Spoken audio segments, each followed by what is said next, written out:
everybody, and welcome back to another episode of The Damage Report. I'm John Adarola. It is Wednesday, and so, Jayar. Yo, what's going on? Jayar, take it away. The whole show's yours. Why not? I mean, I come with the right information every week. I know a few weeks ago we talked about the candy bars, and that all panned out correctly and well. I think I made my point, and I think I've convinced the large majority of the American people that I was right on that. Which is the one that you hated? Milky Way? No, Milky Way is okay. It's Three Musketeers. And, that's better than Milky Way. And Kit Kat. That's the only thing worse than Three Musketeers is a Kit Kat. The only thing worse than Kit Kat is Three Musketeers. I don't, like you could, like a Snicker, you could not like Snickers because you don't like nuts or something. What could drive a normal person to hate a Kit Kat? There's nothing like offensive about it. Wafer cookies. God, wafer cookies are great too. I don't understand what's wrong with you. Okay, we're gonna try to fix you, but we're gonna try to fix the country too because there's a lot of issues that we're gonna be dealing with. So we're gonna be talking about Facebook and their policy on fact-checking politicians. Zuckerberg laid out a standard and then immediately started falling apart once he didn't like some of the exceptions, and he started making bad exceptions once progressive activists started challenging it. So we're gonna have that for you. We've got some updates on impeachment, including Donald Trump. He often reacts to news in a very knee-jerk way, but this is one of the funniest knee-jerk reactions from Donald Trump ever. But then also a congressman, a Republican congressman, has made a mockery of the argument Republicans are making right now against the impeachment inquiry. They say it's about the process and about the transparency. Wait until you see his attempts on CNN to defend that. And then we're gonna be closing out the show the way I prefer never to close out the show, and that is with Dave Rubin. But he said something so stupid, so offensive that we have to respond to it. It has to do with California and its wildfires, a serious threat that is causing the evacuation of countless homes, the destruction of dozens already. For him, it's a punchline. We'll describe that a little bit later on, but we start off with domestic news. At yesterday's hearings, Mark Zuckerberg was questioned quite harshly by Representative Alexandria Ocasio-Cortez about the ability of politicians to lie in their ads. And Zuckerberg said, look, you may not like it, but if it's a politician, we will let them lie. We will not fix those lies. That is the standard. We'll see if that actually holds up because it didn't. A progressive activist decided, you know what? I'm going to test this by having my PAC run an ad. And I'm gonna do the exact thing that AOC was talking about, and that was having an ad implying that Republicans who have not supported the Green New Deal did support the Green New Deal. So that ad went up on Facebook. It was apparently very successful. It ran until Saturday after it was then flagged as false by a fact-checking group hired by the social media giant. Facebook, so by the way, it was taken down at that point. So they said that they would allow it. They didn't when it was running as a PAC ad. Facebook confirmed to CNN on Saturday, okay, yes, we took that down, but if AOC, a politician, had run the same ad, it would not be removed because fact checking does not extend to politicians. So sure, this was a political group that ran it and we took it down, but if it was a politician, then we would have left it up.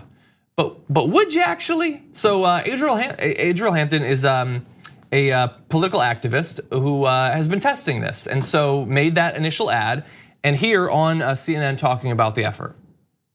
Folks might be familiar with Alexandria Ocasio-Cortez challenging Mark Zuckerberg and asking if she made such an ad, if she could run it, and him saying probably in congressional testimony on Wednesday. When I saw that testimony, I thought we should test the premise.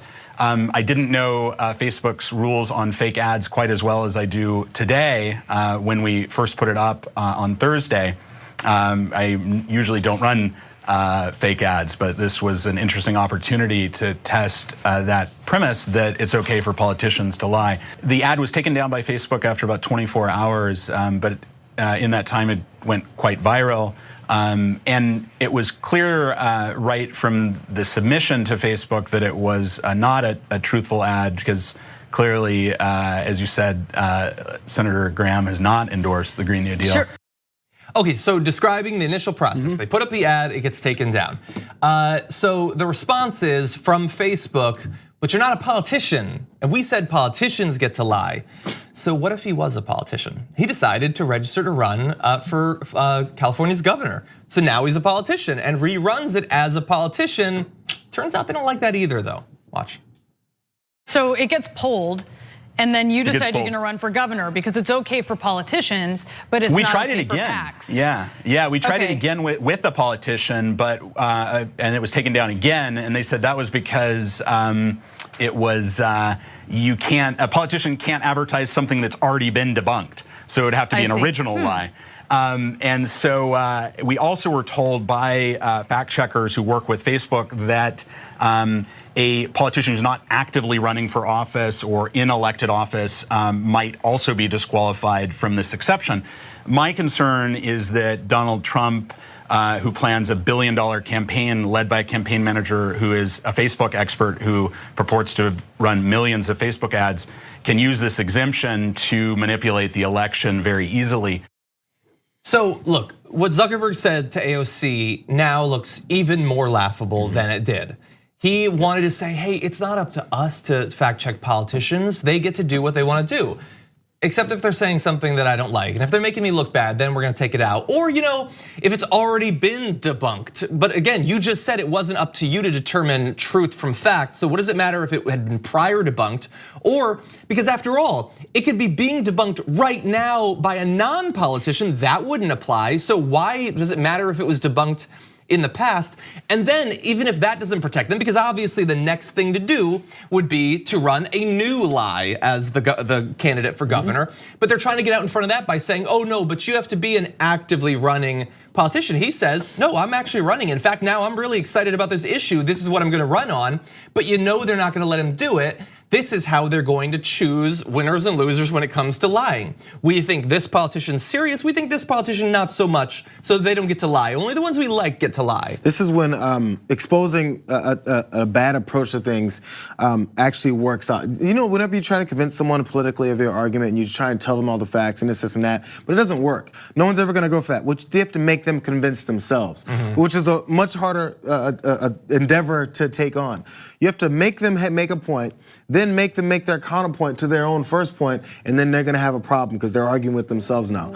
So you have to go through this whole process of running a fake ad, having it pulled down, register as a politician, have it pulled down, ask the next question, all because Mark Zuckerberg, when he was talking to AOC in that testimony, decided to say something that complicated things much further. Instead of recognizing the flaws in your system and saying, yeah, we're gonna address that because that shouldn't be the process on our site, you tried to go with, it'll be fine, we'll just let it happen. Yeah. That doesn't work that way. This is the real world. You can't just say, oh, well, when you run this kind of organization, this company. So now you've been exposed even further for the lies that you already put forward, your biases, and the people that you're gonna allow to lie versus the people that you're not gonna allow to lie. Now things are much worse. There was an old commercial back in the day when I was a kid. This isn't necessarily about lying with Zuckerberg because he just believes he should let it all happen.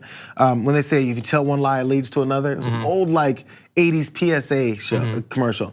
So if you tell the first lie and you thought you got away with it, it's gonna lead to the next one and the next one and the next one. Next you're gonna be surrounded by all of your BS and you can't. And now you're cornered. And that is where Zuckerberg and Facebook find themselves. By the way, in the past couple of days, a letter by hundreds of Facebook employees went out arguing against this new policy. We're not gonna read the entire thing, but they say it communicates that we are okay profiting from deliberate misinformation campaigns by those in or seeking positions of power. And again, not all of those seeking positions of power, but now we've decided that we get to choose which ones we want and which ones we don't. Maybe he really likes Pete Buttigieg. Maybe Pete Buttigieg gets to lie, but he hates Elizabeth Warren. Maybe Elizabeth Warren doesn't get to lie. She's not really seriously running. Pete Buttigieg, he's seriously running. That's the standard I'll use. And then they use even more laughable explanations to try to distract you from the issue, which is they're gonna profit by allowing people like Donald Trump to run hundreds of millions of dollars in lies on Facebook. So two of their members, their execs put out this op-ed. Facebook, we shouldn't become the gatekeeper of truth on candidate ads. But it's the thing below that's so ridiculous. Anyone who thinks Facebook should decide which claims by politicians are acceptable might ask themselves this question: why do you want us to have so much power? Oh, come on, you guys want all the power and all the money in the world. That would be like if like a fire department let one house burn down and they responded by saying, why do you want us to decide whose house stands and whose doesn't? Why do you want us to have that much power? Why do you obsess over power? No, we want you to do your jobs.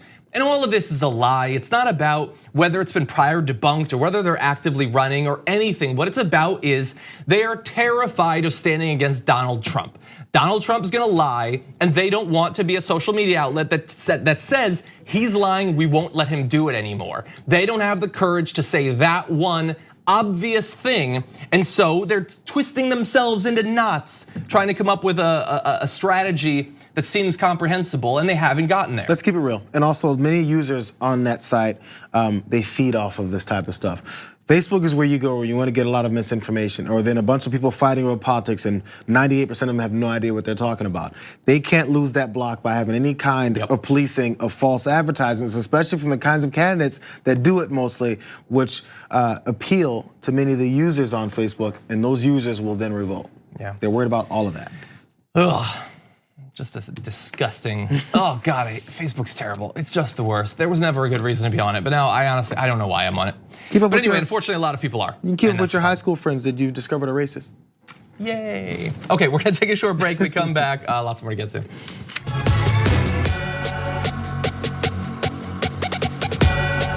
We need to talk about a relatively new show called the Republic, or UNFTR. As a Young Turks fan, you already know that the government, the media, and corporations are constantly peddling lies that serve the interests of the rich and powerful. But now there's a podcast dedicated to unraveling those lies, debunking the conventional wisdom. In each episode of the Republic, or UNFTR, the host delves into a different historical episode or topic that's generally misunderstood or purposely obfuscated by the so-called powers that be, featuring in-depth research, razor-sharp commentary, and just the right amount of vulgarity. The UNFTR podcast takes a sledgehammer to what you thought you knew about some of the nation's most sacred historical cows. But don't just take my word for it. The New York Times described UNFTR as consistently compelling and educational, aiming to challenge conventional wisdom and upend the historical narratives that were taught in school. For as the great philosopher Yoda once put it, you must unlearn what you have learned. And that's true whether you're in Jedi training or you're uprooting and exposing all the propaganda and disinformation you've been fed over the course of your lifetime. So search for UNFTR in your podcast app today and get ready to get informed, angered, and entertained all at the same time.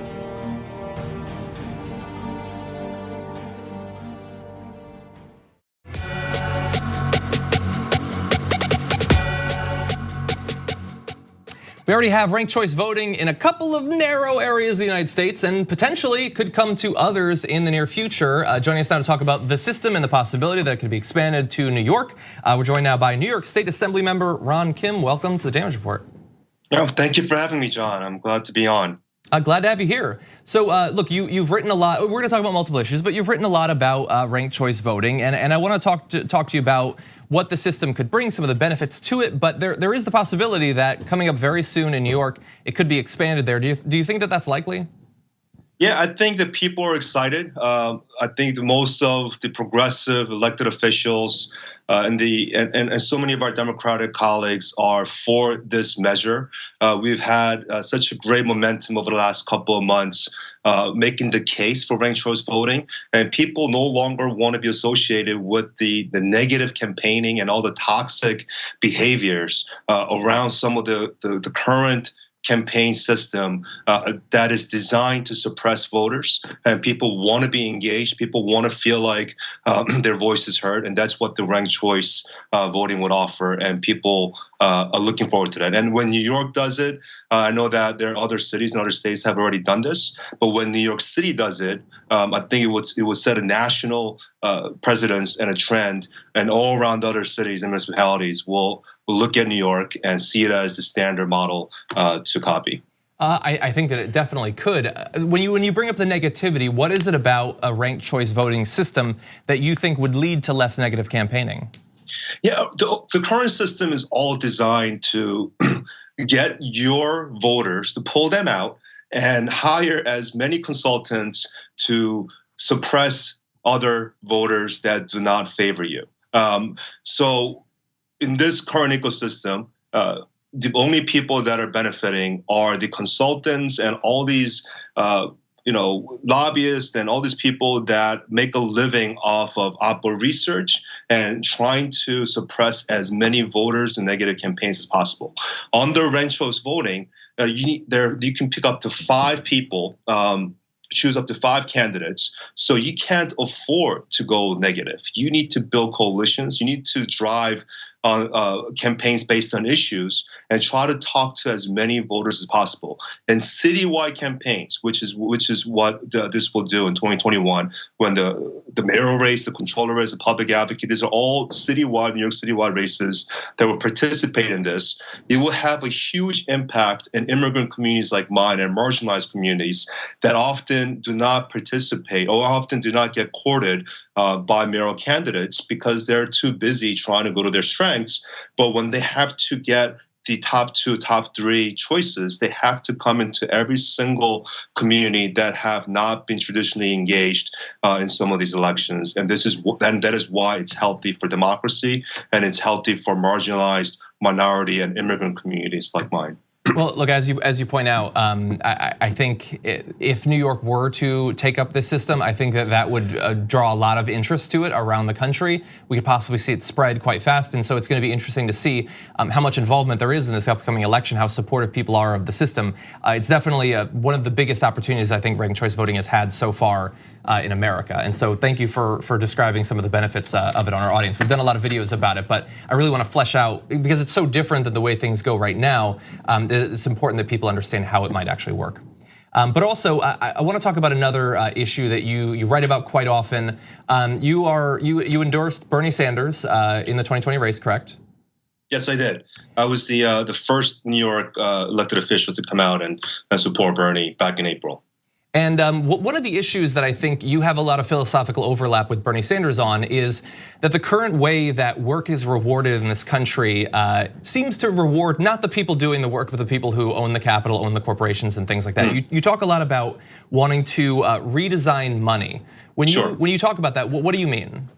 We all know when any person, whether you're conservative, liberal, Democrat, doesn't matter where you come from. When you ask any single person in our communities, who adds the most value to our communities, who adds the most value to our economy, it's the people who do the care work. It's the people who take care of kids. It's the people who take care of seniors, who are mentoring teenagers, who are taking care of our environment, our nature. They are the ones we all know that add the most value. But we have a monetary system, an economy that actually devalues them and those type of work, those type of care work, and that's fundamentally something that needs to be fixed in order for our economy to work again.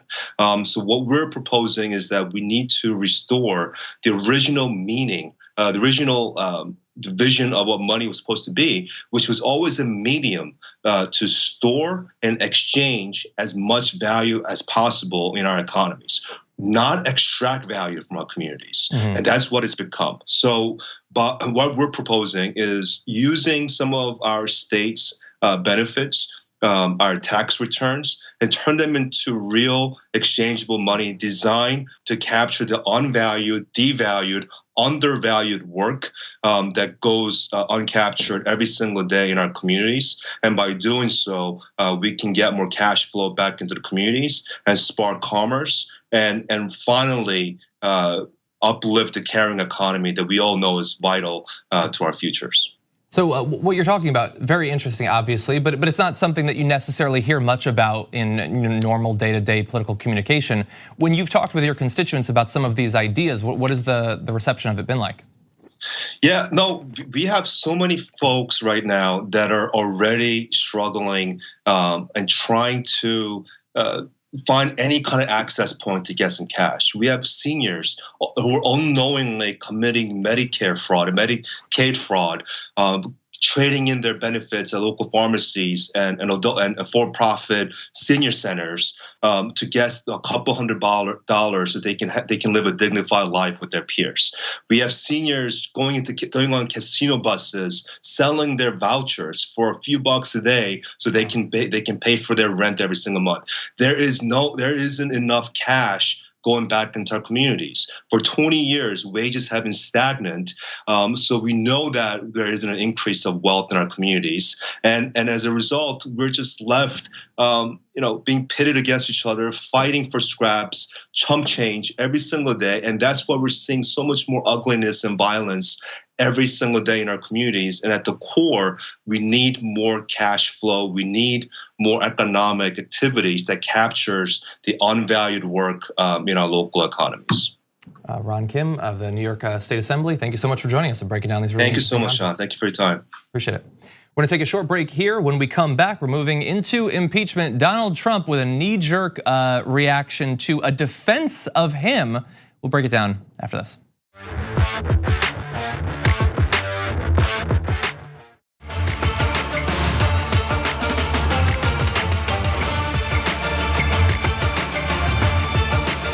The Wall Street Journal wrote an op-ed attempting to defend Donald Trump in this impeachment inquiry, and Trump is not having it. So here is the defense. First of all, the section says, intriguingly, Mr. Bill Taylor says in his statement that many people in the administration oppose the Rudy Giuliani effort, including some in senior positions at the White House. This matters because it may turn out that while Mr. Trump wanted a quid pro quo policy ultimatum towards Ukraine, he was too inept to execute it. Impeachment for incompetence would disqualify most of the government and most presidents at some point or another in office. So look, yes, they are calling him inept and incompetent, but they're trying to get him out of being impeached because of it. And let's just acknowledge, this isn't even their idea, or at least they're not the first to come up with this. We made fun of Ben Shapiro a couple weeks ago when he said, no, you gotta be kidding. No, this is not a dude with a plan. And the problem for Republicans, they're not allowed to say that. That's the problem for Republicans, is that if you're a Republican senator and you say that Trump might attack you. So he's saying Trump is too dumb to crime, and you're seeing him there, but enlarged to be human scale. So look, this is the Wall Street Journal and the right wing's intellectual gladiator, both pointing out that Trump is too dumb to commit crimes. And he's also too dumb to just accept their defense, because apparently he's not a fan of it. According to the Daily Beast, the president mentioned he had seen it, that op-ed, and then he started saying things like, what are they talking about? If I wanted to do quid pro quo, I would have done the damn quid pro quo. And then defended his intelligence, and then talked about how perfect the call was, a source said. Another person familiar with the president's comments on the matter corroborated the account. If you find yourself having to defend your intelligence every day at every turn, I think you might be the problem, and your intelligence just might be in question. Number two, when you have to, there's so many lies. We talked about the exorbitant number of lies this president has been telling since before he was even in office, obviously. When you have a group of people that has to defend it, from the Wall Street editorial board to other politicians in the Republican Party and the RNC and then pundits on television, sometimes the BS is gonna cross over. So now you're like, man, what can we say now? Okay, he just can't do it. Because it went from, the Ukrainians didn't carry out the demands that Trump had. So that defense doesn't really work because you asked for it. Just because you go to the bank with a gun and say, give me all your money, you don't get the money, or you only get $100, doesn't mean you didn't try to rob the bank. So he's too stupid to pull this off. And that's all you got left. And so for a man-child that is never satisfied because he continues to sabotage himself and everyone else around him, there's nothing you can say that's gonna work out. And now we've just reached that point again. Oh, I'm smart enough to pull off crimes. I've been pulling off crimes since 1967. We got you. I don't remember the exact example, but there's like an 80s movie with this where there's a bunch of kids and there's a dumb kid, and they make fun of the kid by saying like, oh, I bet you're too stupid to run into the street. And he's like, oh, no, I'm smart enough to run in the street. Like that's what's happening here between a major news outlet and the president of the United States. Another source goes on to say, he was clearly unhappy, he did not like the word inept. Yeah, but they're trying to protect you, bro. What he didn't like about the word inept is he didn't know what it meant. That's true, it seems aggressive. Yeah, they're trying to say that like you wouldn't have put together this complex of a plan with all of its parts and stuff, and he doesn't even know, he doesn't even see that they're trying to help him. This is a Wall Street Journal. They don't want him impeached. They don't want a Democrat in office. But he doesn't get that. He doesn't get his allies. Defending your intelligence and then going into how you can pull it off anyway. Hey bro, you did. He points out every time. We don't need to go past anything else. And that perfect call, the only thing I'm surprised about is him saying that perfect call in private the way he says in public. Because I didn't really think he actually believed that. Yeah, maybe he doesn't, maybe he really doesn't believe that he lie that much, you start believing it. Exactly. Ridiculous. Anyway, okay, we're gonna move on to another topic. The Republicans would have you believe that their concern about this impeachment is a genuine concern about the process. It's about transparency and access, that it's being done in secret, that people are leaking things selectively, and they just wanna be in the room and know what's being said. And Nancy Pelosi, who one Fox guest described as the high priestess of a cult that is conducting a secret ritual of impeachment. That's literally what they said. That she just won't let them in the room, and that's all they want. But there's a problem with that, and that problem is Ted Yoho, a Republican congressman who is allowed to be in those rooms, but decided to go on CNN instead and quickly grew to regret that decision.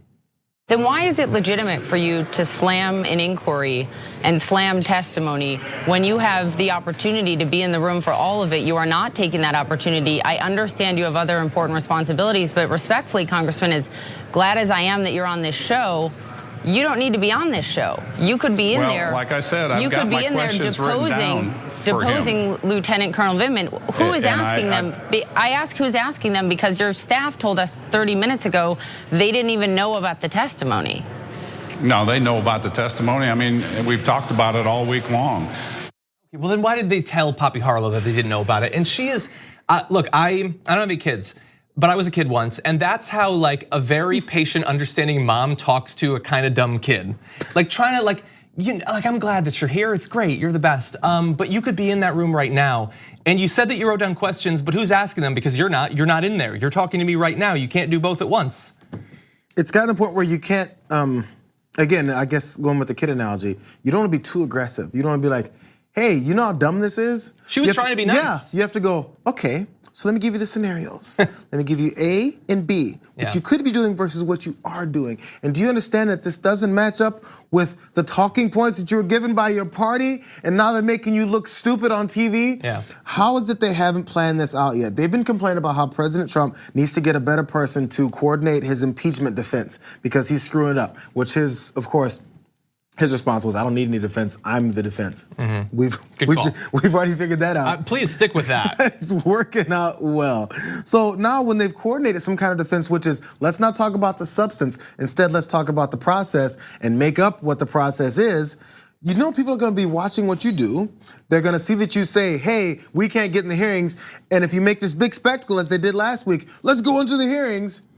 They're gonna start watching to see if you're going into the hearings. Including by a number of individuals who are allowed in the hearings, but chose to go to the protest instead. And so Yoho could be in there right now, he chooses not to. You said there that they're not gonna focus on the substance, they're gonna focus on the process. That, by the way, includes his questions. So Poppy Harlow has a follow-up and wants to know what questions he would be asking if he was actually doing his job rather than doing a media hit. And he's gonna give you an idea of how seriously he takes what's been revealed. I plan to go in there. I've got my questions written for him. You know, why was he worried? Was anybody else on the call worried? Did they express the same thing? When did he give his concerns? When did he make that publicly known? Was that written down in a record other than his testimony? When was that submitted? And so those are questions that I wanted to come out. Okay, so when and how and where were you and what were you eating when you said that? And what kind of jacket did you have on? Did you just say it to 2 people? Did you say it to 3? Who else was on? Like, okay. Yes, that's all fine, and I'm sure he talked about that stuff, obviously.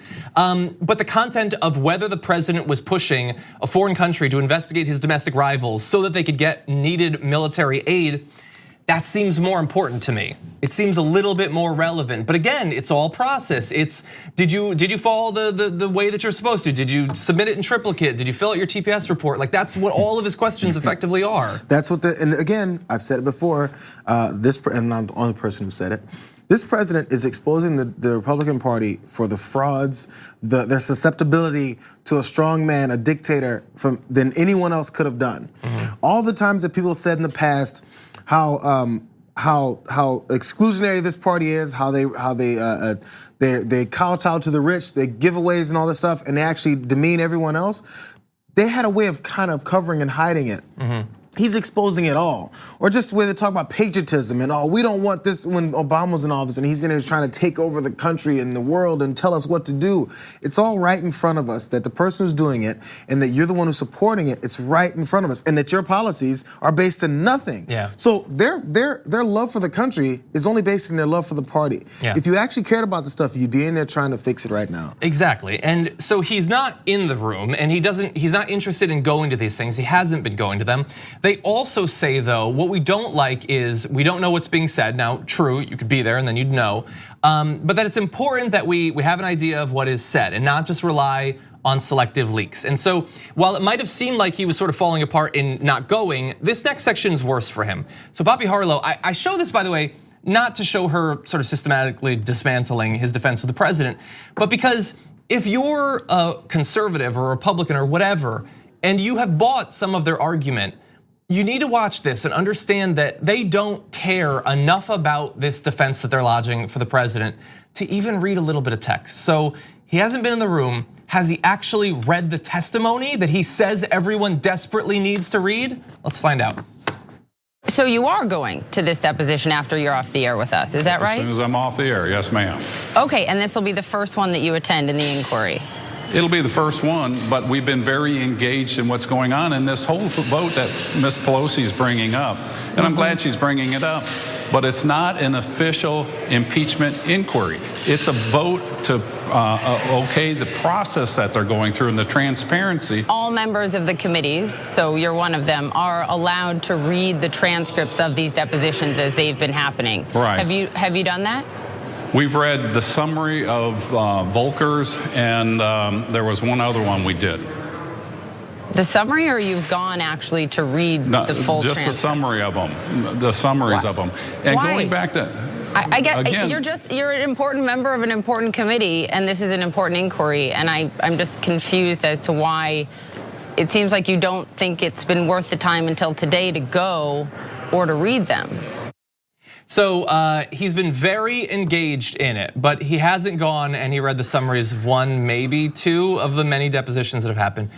I mean, if you don't care enough to actually read the testimony that you're saying Nancy Pelosi is potentially breaking the law by not making all that public, but you don't care enough to actually read even all of the summaries, let alone the actual testimony, let alone go to sit in the room, you'll hear it. It'll be a lot easier. If you don't like reading, actually go, you can listen in real time. Not only was he not prepared for the testimony, which he doesn't want to go to, but he also wasn't prepared for someone to ask him. Yeah. How far, I'm sorry, if I'm making some kind of appearance, I get nervous enough to go, I need to prepare myself so that I don't not know what I'm talking about. And if I happen to get to a point where I didn't know what I'm talking about, I'm gonna go, damn it, Jayar, you should have prepared yourself. This is a bad position to be in. Yeah. There's no shame here. You know, we used to have this thought in the country that our leaders, our elected officials knew more than us. It's being exposed on an hourly basis, how much they don't prepare, how lazy they are. You can't be in 6th grade and not submit a book report. Yeah. And then the teacher goes, hey, how come you didn't read the book? You don't go, I don't know, I just kind of skimmed it. You're at least, as a sixth grader, embarrassed enough to go, my dog ate it. No, but it would be like, why haven't you come to class? Well, okay, yeah, granted, I didn't go to the class, but I've been very engaged in the process. Did you read the books? No, but I read the Spark Notes of all of them. No, one. You're not really engaged in the process. But I do think we found a new defender for the president on TV. I think Ted Yoho is good. It's impressive how he manages to make Rudy Giuliani look prepared for media appearances. Anyway, we do have to move on. We're gonna take a short break. We come back. Scott Walker sticks his foot in his mouth while talking about people trying to put food in their mouths after this.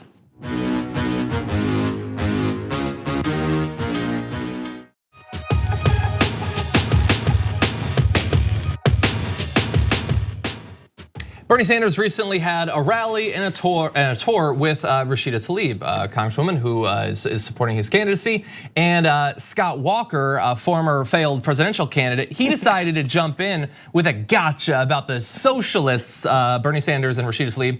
He tweeted this: anyone notice the backdrop behind Bernie Sanders and Rashida Tlaib looked like the empty shelves of grocery stores in many socialist countries? Irony.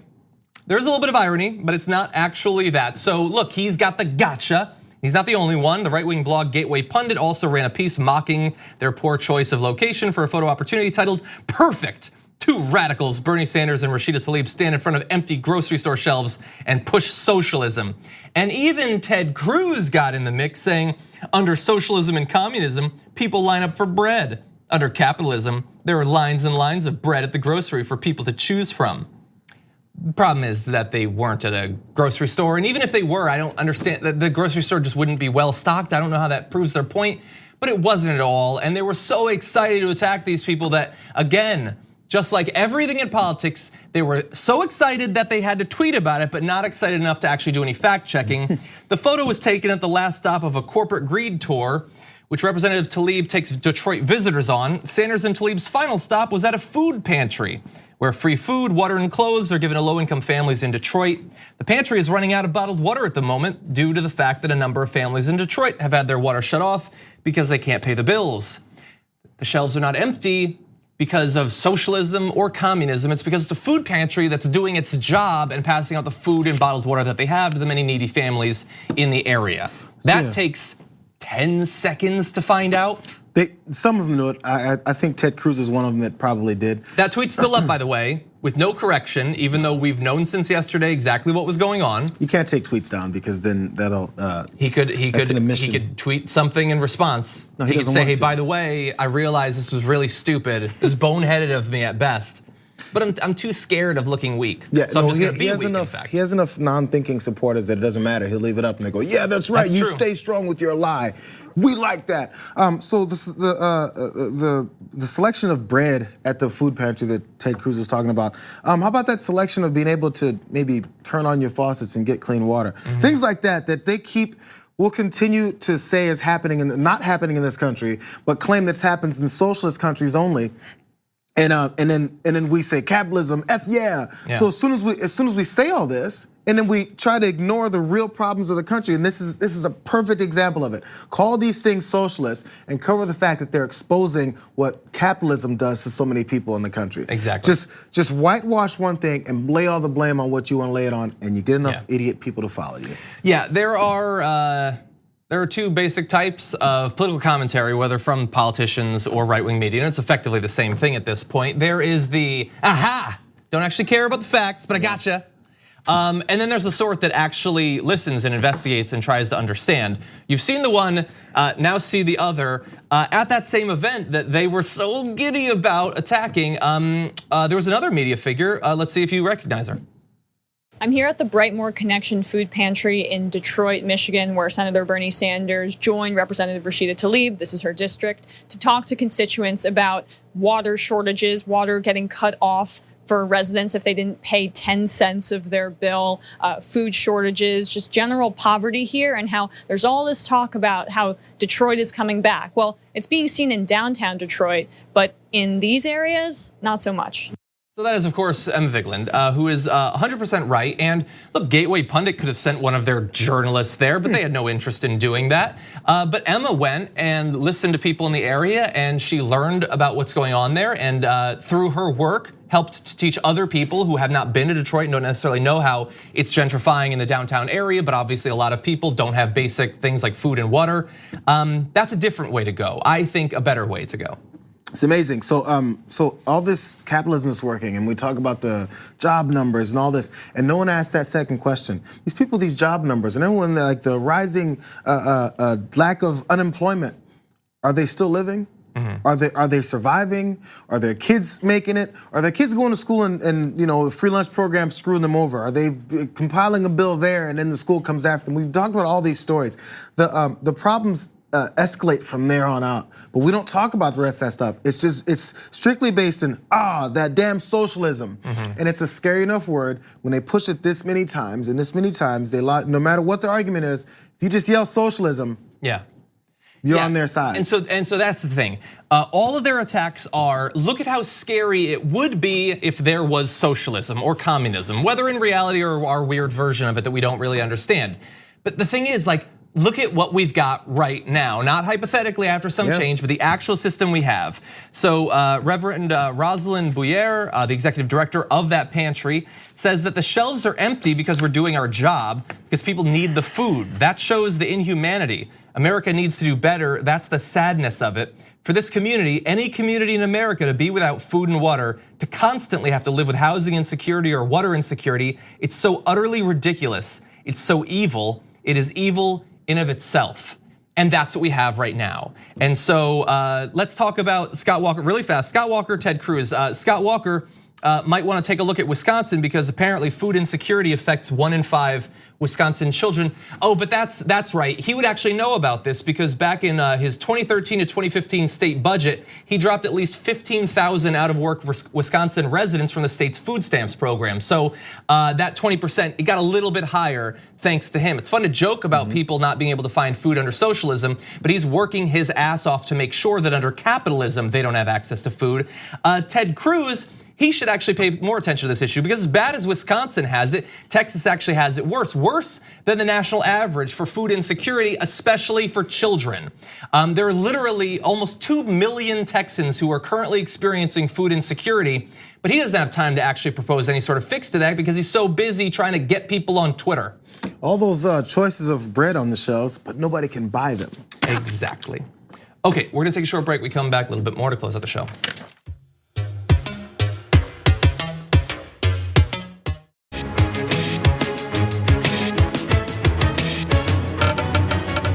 Prepare to lose a couple of IQ points. Here's right-wing grifter Dave Rubin on California's wildfires.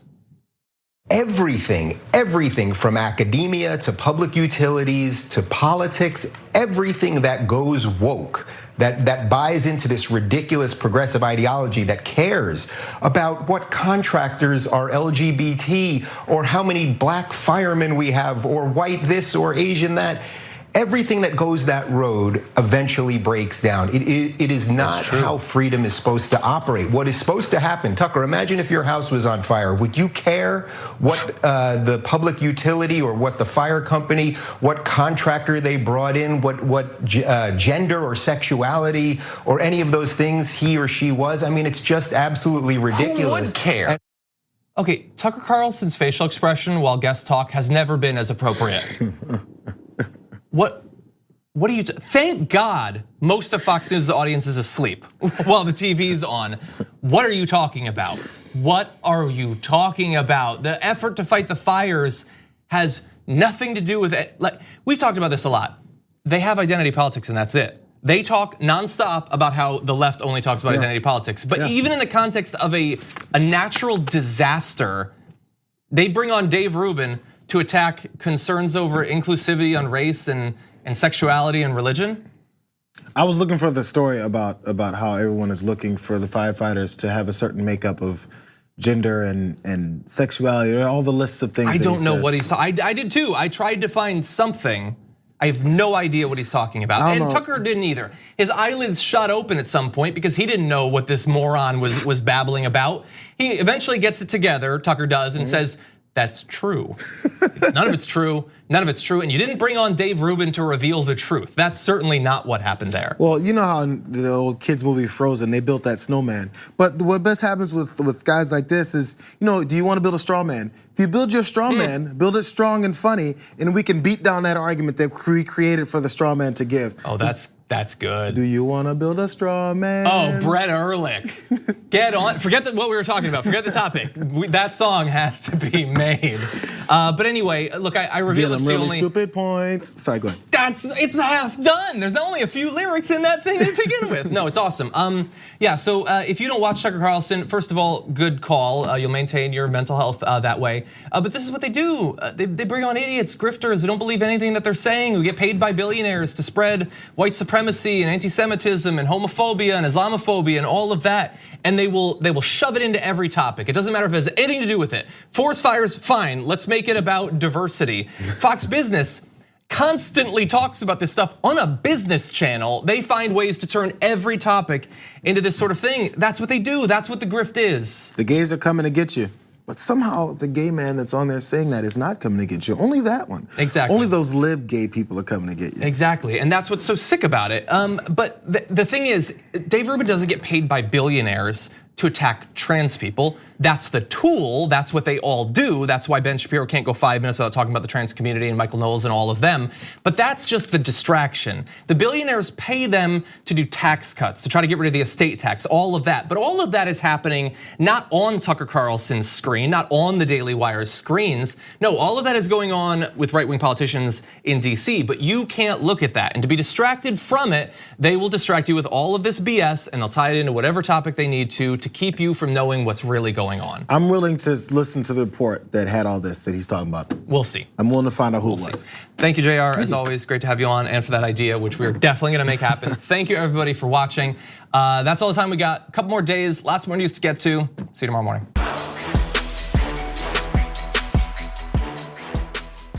Thanks for listening to the full episode of The Damage Report. Support our work, listen ad-free, access members-only bonus content, and more by subscribing to Apple Podcasts at apple.co/TYT. I'm your host, John Adarola. I'll see you soon.